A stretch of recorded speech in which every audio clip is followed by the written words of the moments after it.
Welcome to A Lunch with Biggie, a podcast about small business and creatives sharing their stories and inspiring you.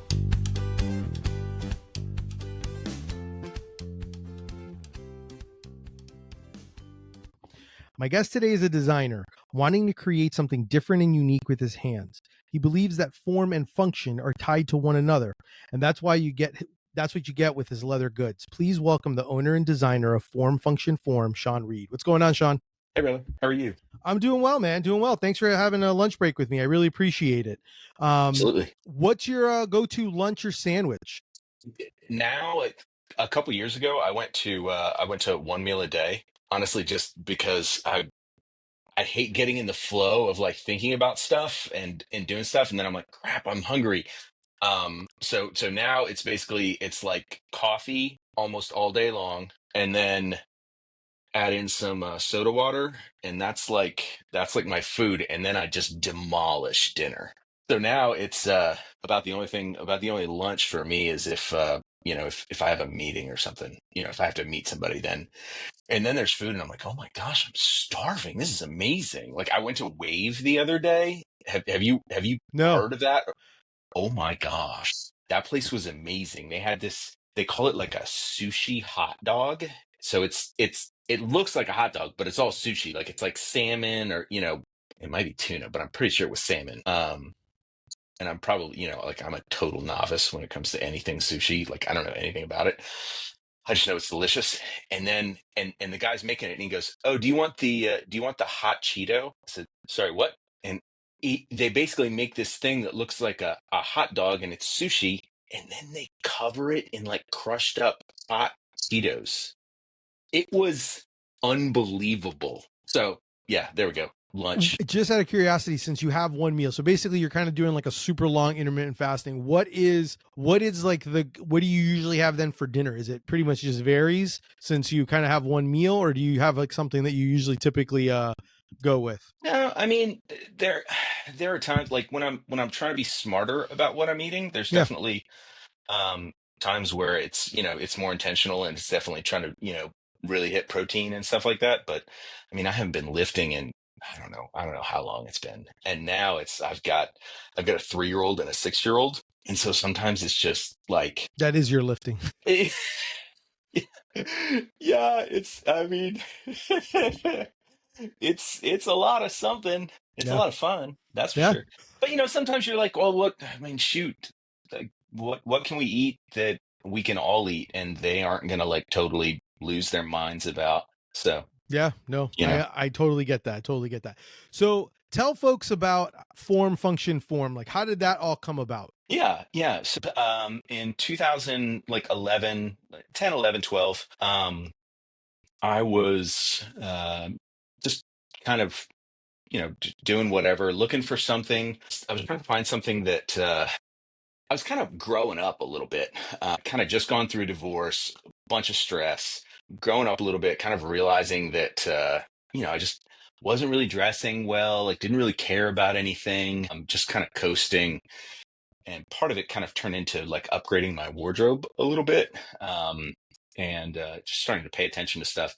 And at some point, I was like, you know what? I want to find like a cool bracelet or something. Now, like, this was 2011. Like, bracelets were cool. Actually, they're cool again Yeah, now. they're But there coming was back again. there's definitely a minute where they weren't. So I was looking for something, but I couldn't really find anything. Like, it was either like super thick and chunky, and like, looked like it should have like metal studs on it, even if it didn't, or like super dainty, and like, I just, neither of those were me. I didn't like anything that I was finding, so I kind of just started making something, and eventually I started using leather. Once I started using leather, I thought, oh, you know what, there's another thing. Like, there's a I'm always carrying around a notebook and a pen, and I hate it when I forget one of them in my pocket and they end up going through the wash. And so I thought, well, you know what, maybe I could get something to pop them. Maybe I could get something like where they both be together. So, and consolidate it with my wallet. So maybe I wouldn't lose them or forget something. And so, I made that, and then I made something else. And then a buddy of mine was kind of, seeing the whole process. And he's like, dude, okay, you've made like a few things now. You've made like 2 or 3 things now, and they're cool. Like, I haven't seen anything like them anywhere else. Maybe you could sell them. And, then 12 13 years later, here I am still making things and selling them. That that's awesome that you that's kind of how it went. And it's funny that it's obviously it was like it was a need that you had or a want that you had, and then you kind of just made it and it just became something and it kind of developed. Where did the name come from? Oh, so my background is in architecture, landscape architecture, actually. So I do a lot of like planning. So right now I'm doing form function forum. I'm also wearing my landscape architect hat at the same time. I work at an architecture firm here in town called FK, and they are designing the buildings, but I'm basically like kind of helping figure out how the buildings are all going to sit on the site, like how we orient them, how we, like, well, what if we do this and what if we massage this around, and how do I like kind of bridge the gap between architecture and civil engineering. So it's always this kind of play of aesthetics and functionality, form and function. So the way things look and the way things work. And I kind of just have always thought that those two, when they're done well, the way something works um, can be influenced by the way it looks, and the way something looks is obviously going to be influenced by the way it works. Well, if you're, unless you're designing very, very strange things. So those two can kind of be cyclical. So, one informs the other, and so it turns into like form, function, form, function, form, function. So form, function, form. I love it. I love it. I know like you've like and like you said, you've been open since 2012. You make all the stuff handmade out of like premium leather. I know you do everything. Like obviously you've gone from your initial thing that you built, like your bracelet, to like a notebook holder. You do everything from like watch bands, clutches, belts, other small goods. I'm always kind of curious on like you kind of balance aesthetic with the usability. How do you ensure that balance? Because sometimes that's always kind of a tough one, right? To be able to kind of like, it looks good, but I want it to actually be like functional and forming and something that will be used. Yeah. Well, it takes a ridiculously long time, and that's kind of why a lot of times people come in and they'll be like, "Hey, would you just make this, whatever for me?" Or like, "Here, you can copy this one, dude. I don't want to copy this thing you have. I don't really care how much you pay me. Like, it's not. I mean, let's hold on. Let me recant that. Somebody wants to pay me like a year's salary to do like I'd probably do it. Yeah, At least in terms of designing leather goods. Um, but yeah, so how do you do it? I have an idea, and usually it's something that I am looking for, um, or I know someone close to me that is looking for, so that I can make a prototype, get it in their hands, have them try it out, and then I just kind of come and watch them use it, and I kind of pester them. The annoying thing is a lot of times when you ask people, like I'll give somebody a thing, and then a week later, hey, okay, so how'd it work, what do you think? And I mean, two things would suck there. One is like they didn't use it at all because they just were like, hey, this it doesn't really, I don't really care. Or two, they're just super appreciative that like you gave them something, and then and they don't want to be like critical or ungrateful or something. And I'm like, no, no, no, seriously, I want you to tell me what doesn't work so that I can make it better. So yeah, so usually it's something that I'm looking for, or like I said, or if I know somebody. Like for a long time, a lot of my female friends, when I got started, were like, "Hey, you should make a purse. You can make a purse like this. You can make a purse like this." And I was like, "Look, I don't carry a bag. Like much as I wish that America worked like Europe does, I like I'm not the dude that's going to be carrying around a bag." And actually, a couple weeks ago, I was out at Disney staying with my kids, just kind of randomly, like me and my wife and kiddos were out there, and I saw these two dudes that I was like, man, y'all are insanely cool, and they're both wearing like the like fanny packs on their like across their chest. And I was just like, dang, y'all are killing it, and it was very like I don't know, it just made me happy. I don't know why. And especially like they were dudes that I was like 10 years ago, I feel like you're the kind of dude that would have been laughing at a dude who's wearing something like that. And now you're rocking it and it looks dope. And I was like, man, that's cool. All right. Yep. Um, but anyway, so like I'm not the dude who's gonna do that. At least, not now. I'm not as cool as those guys are. But then I started dating my wife. Well, wasn't my wife then, and so I was like, okay, well now I've got like kind of a built-in product tester. So I came up with an idea and I gave it to her, and like first thing she was like, yeah, that's not going to work. So that's not what it needs to hold. This, and it needs to hold this, and it needs to hold this, and it needs to be like about this big. And I was like, oh, all right, great. So like I had an idea of what I thought was going to work. Uh-uh, no. And so that's how like things have kind of progressed. Like with our women's stuff, it started with this clutch that, like the way she tells it, it's like it kind of it's followed like the phases of our relationship. So it's like first it was like this little clutch that was almost just, it could be like without a strap, and it's just kind of like a small thing, like maybe you carry like on a date. And then we did this, bigger one that's more just kind of like a weekend kind of, going around doing whatever. And then it went to like my big like kind of backpack tote bag that you could also use as like you can put an insert. There are a couple companies that make these really cool inserts to kind of turn regular tote bags into like baby Yeah. things. I can't remember the name of the company, but anyway, so that's how, like that's how things have progressed. It's been like, okay, well, what's the thing that she kind of needs now, and what could I think about and kind of make work? Your I know, was it your architect's wallet? Is that like your most pop? Would you say that's one of your most pop? That and your watch bands, with like with the buckle, right? That's like the button stud. Or would Yeah, you say yeah, those are yeah. probably some of your more popular things that Yeah, you've our button created? stud. Yeah, our button stud is definitely up there. That was I've got a friend. He has a watch band business down in South Florida called Crown and Buckle, and they do like regular nylon watch bands. And I think he and I both started it around the same time. And at some point, he said, man, you really should have patented that button stud watch band. I was like, yeah, I know. Patents are such a pain in the butt. I mean, it's like a full-time job to maintain them and enforce them. And so, yeah, the button stud watch band has been really big. And yeah, the architect's wallet, in that it's been around for so long. Like that was the, not the bracelet, but the first thing, that wallet that I was describing, that's the architect's wallet.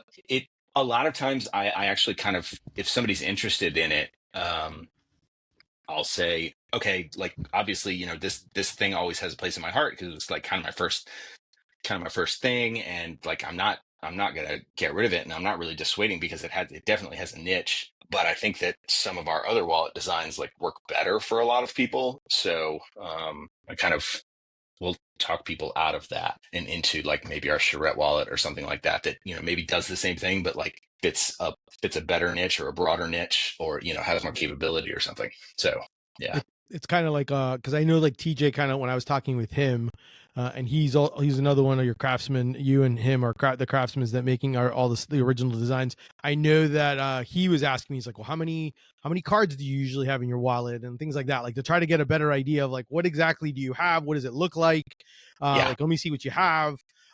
Which I think is great. I think it's super important to be able to do that.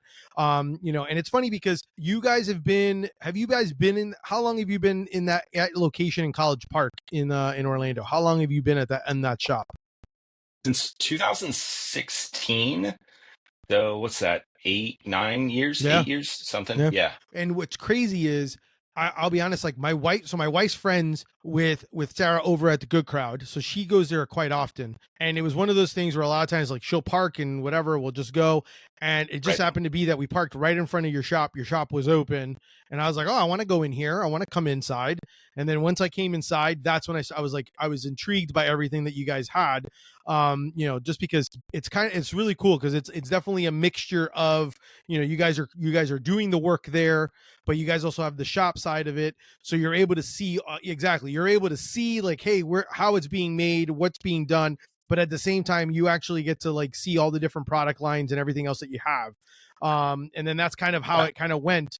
when I started talking with like with TJ about because I was like, oh, I'm a big notebook guy, so I was like, man, I'm like, this is really cool, and I like a leather kind of smaller like leather wallet and things like that. So I'm like, man, I told my wife, I was like, you could definitely go shopping here for Father's Day and buy me anything you want. But one of the things that I ended up buying because of and I want you to kind of talk about it, just because it's one of those things where this is how I kind of look at it in the sense of like, to give an example of how you make things a little bit more functional. Because a lot of times, yeah, like leather work, I see like how both sides of it. Some people are like, my God, this is amazing leather work, which it is. But then sometimes, well, some people I can see the counterbalance. Some people being cheap and going, oh, I could just buy that on Amazon. I could just buy a belt or whatever. But one of the things that I appreciate about what you do is that you do make it functional and you make it something that actually can be used all the time. And I'm one of those that I have like one belt that I use all the time. And I want you to kind of talk about why your belt is different, and the setup of it, because I think it's super, super intelligent on what the capabilities or the adaptability of the belt. Right. Yeah. Yeah, and I actually for years, literally just about all the time somebody would come in the shop. Hey, do you make belts? Nope. Why don't you make belts? Just haven't figured out a way to make it make sense. And people are like, I don't understand. Like, I'm here, you have leather, cut one, sell it to me, I will buy it. Like, yeah, nope, sorry, not doing it. Um, and so it just took a really long time for me to be able to think of some way that I could make it so I'm not just making the same thing that you could get somewhere else, or because like realistically, like I'm not set up to make commodities. Like I can't churn out 10 million of X thing. Like probably the closest thing that we have that we could like mass produce is like coasters, which like, okay, coasters are, there's no rocket surgery behind coasters. And yes, that was intentional. Yes. So I love those, by the way, the malpropisms. Yeah. I think that's how you say it. Like, we'll burn that bridge when we get to it. Those are so hilarious. And my wife does them all the time, like unintentionally. Like she's not trying to be funny, she just mismatches. Anyway, hilarious. So, You should chronicle those, by the way. You should like keep a oh my, list of it. yeah, seriously, if I Yeah. had a whole list, most of the time I just end up like, she'll say something and I just pick up my phone and she goes, "You're texting my sister, aren't you?" Because I just texted exactly what she said. I just texted to her sister. Oh, so then you have Uh, record of it. Now you just need to put it yeah, somewhere. just scroll through my text with Jess. Yeah, exactly. Belts. How could I do something that isn't the same? I don't know. And then it kind of, one of the things that really kind of drove the way, like what I like about how we do both of our watch bands. One, our original one, the button stud band, and now like the new one that like I've got here. So it's like, watch band, but then the buckle's like up on the side of my wrist. Is There's two factors there. One, like I hate having the buckle down here, because then like whenever you're like working at a desk or Yeah. Hits or the like table and typing, stuff. yeah, or like typing on your laptop, especially if your laptop's metal and the metal on your watch hits the metal. Oh my gosh. um so uncomfortable. um but then also I don't like tag ends, so like how sometimes if you buckle your watch, so you've got this like big flappy piece, Yeah. and then like sure, you like tuck it under a keeper. You can also do that. You can also do that with your belt. Your belt, if you're in the world that I have been living in over the past couple of years, I don't have a lot of excess room on my belt. Like it's like barely holding on. I wish I had some excess room on my belt. I wish I had the problem where like it had gotten so small that it's like, the end is like flapping Yeah. around my back, but that's not how it works. So I actually kind of figured, you know what, okay, so I don't like how that happens. I don't like the balance. I don't like the aesthetics of like when the thing gets too long. So I kind of thought, all right, what if I put like most of the structure and the adjustability of the belt on the other end? So instead of the one end, like where the buckle is, being fixed, and then you adjust it by putting more or less of the end in. I figured, you know what, there's not a whole lot, like once you kind of got your belt set, like no matter what pair of pants you're wearing, you don't have a whole lot of adjustment from one to the other. maybe if you were wearing, I don't know, like overalls versus, suit pants, but you're probably not going to wear the same belt for overalls as suit pants. So Correct. anyway, so that was like kind of how I did it. So I figured out like, okay, and then, obviously then the tricky part was how do we figure out how to get people a belt, like to know what size, because you never want anybody to measure anything. Don't ever have people, if you're trying to sell something custom, like don't ever ask people, take a tape measure and measure it. It never works. Like Apple tried it for like a minute with that little, I don't even know if anybody actually did it, that little paper wrist thing that they did to do their, when they first came out with like their solo loop bands. Uh-huh. You had to like print out this piece of paper and then like wrap it around your wrist to find a size, and it was horrible. Like it was a nightmare. I mean, I thought it was a genius idea, but it didn't work well. Like people were getting it wrong all the time, and then they'd have to go into the store and exchange it and get it fixed. Anyway, so we don't do anything where you have to use a tape measure to figure something out. That's not true. I do a dog collar that you have to measure your existing dog collar. But I avoided measuring your dog's neck because that's, people never know, like, how tight do I pull? Yep. Yeah. So I like made a graphic. I was like, take your dog's collar that he wears, lay it on the table and measure from this point to this point. Or if you have this kind of collar, measure from this point to this point. So I ended up like kind of figuring out by going to, I think it was Nordstrom Rack, and picking out like 10 belts and laying them on the ground. And I had my tape measure out. I was like, okay, so this belt says 40 on it. And it covers this size to this, it measures this long. You can put it on this long to this long. And this is this size and measures this long. And I asked like 12 random people who were walking around that, hey, if whatever size pants you wear, what size belt do you buy? To try to figure out like if people, Yeah. okay, well, I wear a 36 belt, which by the way has nothing to do with what the diameter of your waist is, nothing, or circumference rather. Very loosely related. So I ended up just deciding, okay, you know what? Most of the time people wear, like if you wear a 40 in a pant, you probably most of the time, or, like I wear a 36, like maybe you wear a 34 in some things and a 35 in another, but more or less. So we just sized our belts based off of that. And then there's a little bit of flex on each end. So that gives you the center dimension. So your belt comes shipped with a buckle set on the center position on the back side. And on the front side, you've got a couple holes to adjust it, but it never goes too far one way or the other. Anyway, so that was probably way more than you asked for. Yeah, and I mean, and in layman's terms, because obviously is like the way it kind of comes. Sorry, was I geeking out? Was I no, geeking no, out way too much? no. I love it because this is the reason why I asked about it, because I was very curious on how you came up with it, because the true intention of what you said is like, and the way that it was also kind of presented to me, which I was like, oh, okay, I like this, because I'm one of those that I buy a belt, and then I would, like, as I started losing weight, I started poking holes in it with like screwdrivers and whatever. And I just kind of was one of those things where I was like at a point where I was like, what the hell am I doing?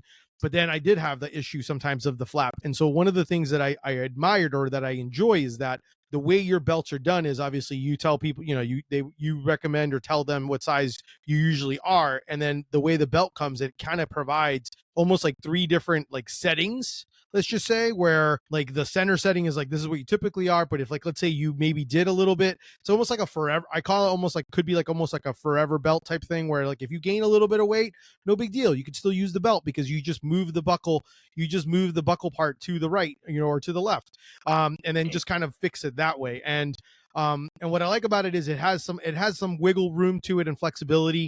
But it, like, and the nice thing about it is at the end of the day, when you tuck it in, you have like a little bit of a tuck. It's like a little bit of leather, not like a full on, like, wet one way or the other. It just looks nice. Is what it looks. You look put together.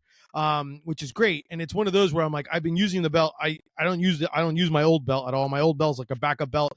I literally may have put it in the bag that you guys gave it in. I just put it in a drawer because the only belt I use is yours. And it's great quality stuff. So that's like another reason why I want it. When I saw the belt and I saw like the watch and I started talking, I was like, man, this is what I love about what you guys are doing, because you guys have actually created, you're like, hey, I've made it where it's like, more functional. It's something that, and that's something that I know that you guys kind of push on is the fact that, hey, we don't want this to be something that you just like put in a drawer and that's it. Like, we want it something that you actually are using day to day, because obviously leather wears better when the more you use it and the more it's used, which I think is great. I wanted to, this is a little way like kind of off, but I'm kind of just kind of curious on this, because you wrote it when I asked for like show notes information, and then everything else. And it just kind of intrigued me by this, because I know you said when I was Oh God, what did researching. I say? No, nothing crazy.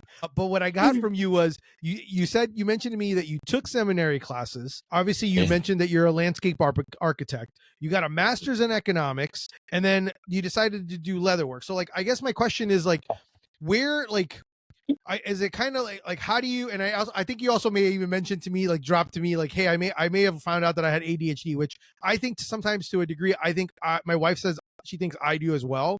I don't know if I do or not, but it's just that, like, do you think it's because you're all over the place and so many different things, or like what is, and then how do you tie it all together and balance it, when it comes to something like that? How do you tie it all together? Okay, yeah. So that was a broad question. And like, I totally realized that my kind of educational history, or it's wacky, right? Like it's all over the place, and it's probably in some sense it isn't the best for, like, I'm not the C-suite dude at 40 years old. Oh well, you put it all together. I mean, things happen in life, and you kind of choose how to react to them, or see what kind of opportunities show up. There was, like, in college there was some big tragedy that happened and kind of shifted what I wanted to do, and then had an opportunity to do that for a little while. Like, that was seminary. Had an opportunity to do that for a little while, and then kind of something else happened, and basically someone who was like, hey, I'm basically gonna fund you to go to seminary. I was, wow, that's amazing, thank you so much. And then they kind of shifted what their priorities were, and decided to do something else, which so I was like, oh well, that's kind of disappointing, but okay, whatever, I'll roll with this, and figure out something else to do. And so then that meant landscape architecture, mostly because that was my degree. I had a degree in it, I'd been doing it, and so I kind of just kept doing that. And then I got a great opportunity to basically go to grad school and have it paid for, because I just kind of got interested in economics and started listening to a bunch of stuff and reading a bunch of stuff, and saw this opportunity to, hey, apply for this fellowship, and you can get a degree and basically have a job while you're, oh, that's cool, let's try it. And so I did, and got to do that. But then basically then being there, and I was at George Mason, which is kind of adjacent to DC, and their economics stuff is very, like, kind of tends to be like kind of policy focused. Just kind of hanging out with, if you get a master's in economics, you can't really do anything with it. Like, you could probably teach high school, or you go work at a think tank. Those were actually, like, kind of the pathways, the main pathways. If you're going to, like, do real economics work, you Yeah. get a PhD. And I knew I didn't want to do a PhD, mostly because I realized when I got there that I was not as smart as I thought I was. You can think you're smart, and then, like, you get to a PhD, or a master's program, and it's like, oh, okay, yeah, these people are really doing it. I'm not interested enough in this to, like, eat, sleep, and breathe this. I eat, sleep, and breathe, like, design, not like, I wake up at 2 a.m. with, I say this all the time, with, like, ideas of how to put something together a better way, or, like, more efficiently, or something like that. Like, that's how my brain works. They just, they write, and they read, and they're, like, always, they're so hyper focused on their topic, which is, like, that's great. It's just, I kind of realized that that wasn't me. I didn't want to live in the think tank world. It felt like very toxic and uncomfortable, and just because you're always, like, fighting with, like, competing kind of philosophies, essentially, and it's just so exhausting. I don't want to do that. So yeah, then now the interesting thing was, like, when I was getting the economics degree, that was like 2008 to 2010. So that was when like the big recession happened, and there's all this craziness. And it's like, whoa, it's bonkers. A very interesting time to be in DC and be getting an economics degree. But then I'd come back, and it was kind of it was a rough world for the architecture and planning people because the housing market had crashed. Nobody was really building much. It was a nightmare. So I was doing some of that, but then I had more time to think about like, all right, well, what's something else that I could do, and that's how Form Function Form kind of got And that's started. what, since you mentioned it, I've seen you talk about it before, and like in the sense of like, so when you get these ideas at like 2 o'clock in the morning, and like, so how, what is that, what is a typical, because I'm assuming you're sleeping, so I'm a typical, like, let's say you wake up and it's like some idea wakes you up and you have this idea, where are you like, what's that creative process? Are you putting it like, are you writing it down somewhere? Are you talking into your phone? Are you in the dark, like, and have like a, and you're writing stuff down and it's like all chicken scratch? What's the, because the reason I say these things is because that's how my brain works. So I've done it that way where I'm like, what the hell did I write? I can't even remember. So like, what is it? How are you like, I guess, how are you curating or collecting these thoughts so that you can actually Right. maybe go back to bed when you have these ideas? Yeah, yeah. So I've probably done all of those. So I know I've written things down on paper. I have like finger sketched something on the notes app on my phone, and like I probably could go back and find that. It was like kind of my concept for how our like backpack convertible tote bag works. Um, that and like I don't know if somebody else looked at it, would it make any sense to them? Probably not. Possibly. Um, I have tried both typing things out and recording memos, and um, those I have gone back and like, what in the um, drug influence? Though I've never taken drugs, what is going Yeah. on here? Because I have no idea what half asleep me was saying here. Um, yeah, so I'm not sure that there's a perfectly good pathway for how I do that. But How have you done it recently? Like your most recent idea that kind of came up. What was the way to collect it or remember it? well, thankfully, lately it has been because with form function form, I tend to be focusing on more of one design at a time. Now, sometimes what'll happen is I'll figure something out in one design and then I realize, oh, that solves an issue that I'd had with this other thing. And now I can like bring them all. Or I'm also like, oh my gosh, you know what? This would make this other, if I change the way this other thing works, it's going to make them all work so much better, which then gets kind of annoying and a little ADHD ish that I'm like, well, I have to do all of them. Like, no, you don't, dude. You could leave the other ones. They're fine. You could just finish this one. Yeah. So latest, it hasn't been that much of an issue because, it's like if I think of something in the shower and I mean, it's really, all of it is just, apparently, I hope I'm not working on old neuroscience data here, but apparently, like your brain just kind of takes all of these things and they just kind of like put it in, and then it's why when you stop thinking about something, you remember like the actor's name or whatever. So your brain has all of these things, and then like when you kind of let it just kind of float off and do whatever, it starts like letting these little magnets pop together. So that's why, like when you're in the shower, you're like totally just relaxed and chill, doing whatever. Like you get these ideas, or like in the middle of the night, your dreams like pop these things together. So I haven't had so many disparate things in my head that when things pop together, there's a threat of me losing them. And because I have spent, especially with the design, I've spent so much time thinking about it, like so much time thinking about it as a whole. And then when something pops together, it gets linked to so much of the rest of the design, like essentially the drawing in my head, that unless I just forget altogether that it was this item, if I'm like, oh yeah, did I have an idea about something? But then if I can remember, oh yeah, it was an idea about the belt, then oh yeah, I know what it was. I know how I was going to do it. I know how I was going to fix that. But if I just forgot altogether that I had an idea about the belt, like that's a Yeah. very real possibility. Okay.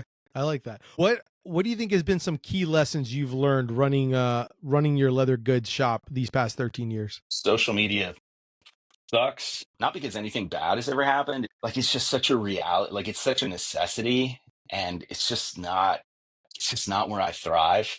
like I wish I did. I feel like I could do.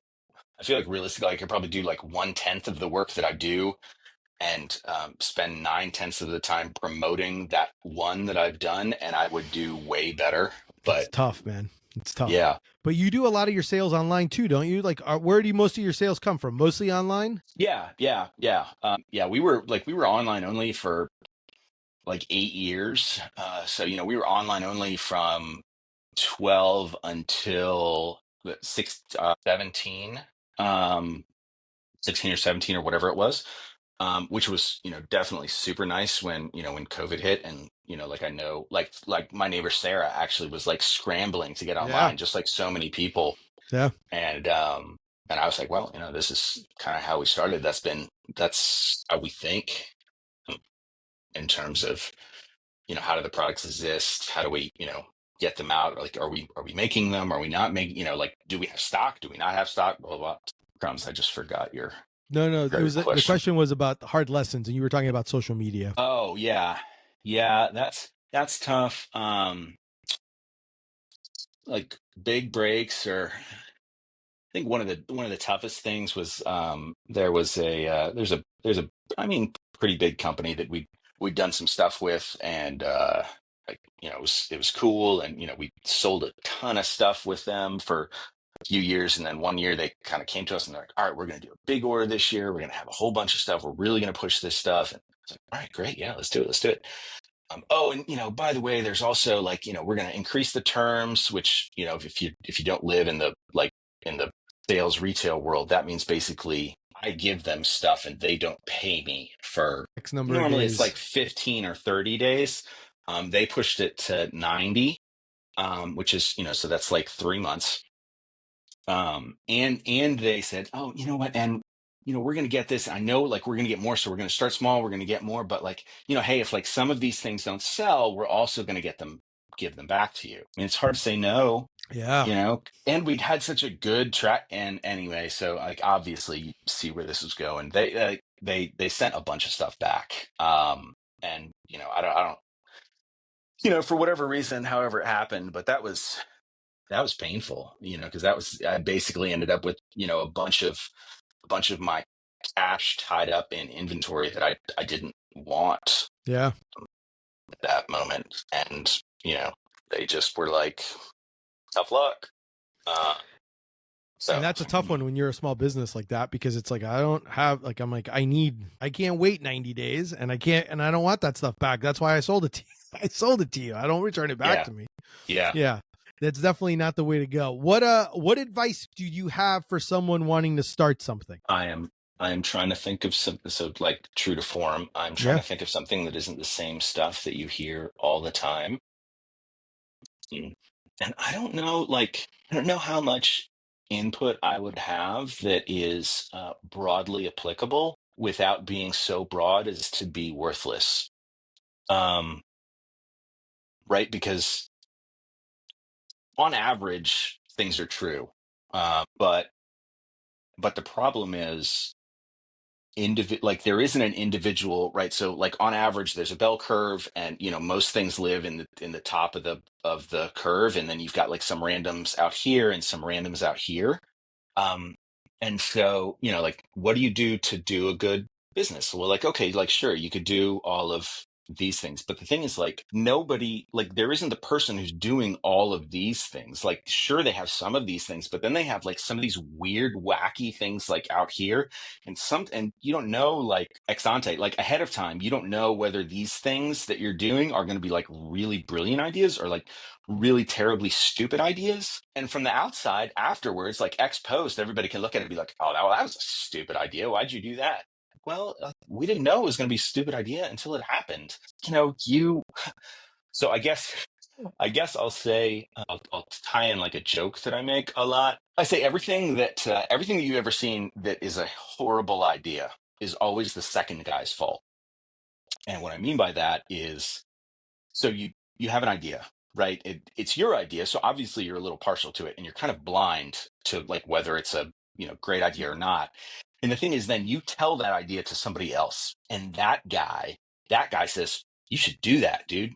Let's do it. That's a you should do that. So like, the PT Cruiser somebody designed the PT Cruiser, and then they brought that to somebody else, and that person said, that looks dope. We're going to put that in production. We're going to manufacture this.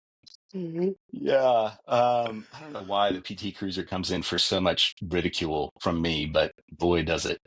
Um, uh, so, so from, they're like, haha, that's funny.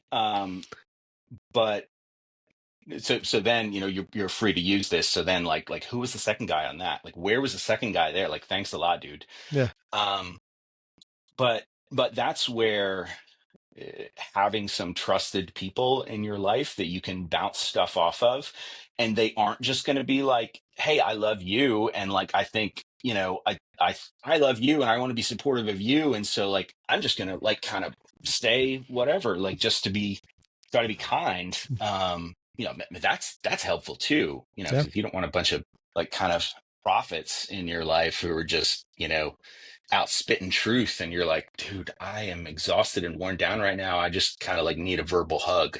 Yeah. um but like if all you've got is those verbal hug people, you're gonna like throw out some dumb nonsense, and start going down a path that like maybe isn't wise.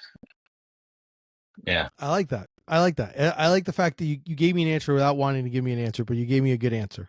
I appreciate it.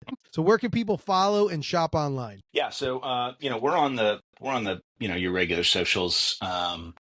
Mostly it would be Insta, form function form. I was like I said before, like social media is so frustrating. It's not where I get life, but I try to be there and interact with stuff.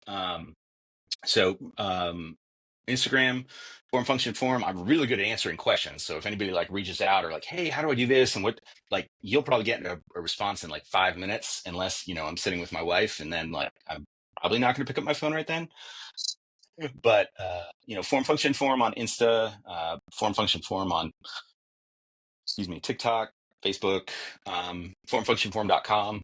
I wish my, much as I love my name, my company name, like, and how like fitting it is, I wish it was shorter. But form, function, form. Or, honestly, I feel like you probably could just type FFF leather, and you'd probably find us. One quick question before we wrap up. I actually looked you up for some reason. I put you in Amazon just for the heck of it, and you popped up as I don't know if you've ever seen, if you've noticed that, like you're actually like what is it called? Like a Amazon Pay or one of those direct things where it actually goes directly to your website. Have you noticed that or seen that before? I'm assuming you did because you probably set it up. Yeah. We actually, like, it's kind of a random thing. Like when Amazon first started really pushing into pay, somebody on their team, like I think they'd like seen our stuff and liked it, and like kind of reached out and like really helped to kind of like, I was kind of early on in Amazon Pay, and like helping them interact with like small businesses. You were like in part of their beta, I'm assuming, because I actually was looking it up and I was like, what is this? I'm like, I want to get in this. So I like started looking into it. I'm like, I'm going to probably look into it because of it. Yeah. And I think the only reason I don't think I can do it anymore, because basically with I don't know how you're running a website, running a sales website these days. Like if you're not on, or at least if you're doing things the way I am, like Shopify is kind of like, if you're not on Shopify, it's just, I was on WooCommerce for so long. Yeah. And I moved over to Shopify, and I was like, oh my God, this is glorious. Yeah, I'm on Shopify. It was like an Apple versus yes. Like I used to, like back in the day, I'd be like, man, I don't need those Macs, man. I've got this thing. I've got my XP machine running like sweet. And then one day I realized, I was like, dude, it's Friday afternoon after work, and you're sitting here like defragmenting and doing all this crap to your computer so that it will work. Like, stop doing that. Anyway, so, and that was how I felt on like WooCommerce, which is based on WordPress, which is just, anyway, Shopify. And if you're on Shopify, they like charge extra, like an extra percentage. And Got so it. Dude, I'm already paying y'all like 3+%. I don't want to lose like another 1.5%. That's good to know. That's good to know. Shawn, I really appreciate getting the chance to chat with you. I really love everything that you're doing. Like I said, I will be adding to my collection from my belt just because I really do. I love the work you guys are producing and what you guys have. You guys make beautiful stuff. So thank you so much. That's our show for today. Thank you so much to Shawn Reed of Form Function Form for being on, having lunch with me. Definitely make sure to check them out. If you're in Orlando College Park, go check them out in the store. They do a great job. You'll be able to actually see everything, have conversations. If not, go online, do some shopping online, and definitely, support them. They do some great work. I'm also looking at probably getting a catch-all that they do, a leather catch-all that I like, just because I always put my keys in my wallet in one particular place. If you enjoyed the show, make sure to subscribe. If you want to support my brand, check out Deli Fresh Threads and tell your friends. Thank you. Until next time, keep eating sandwiches and follow your passion.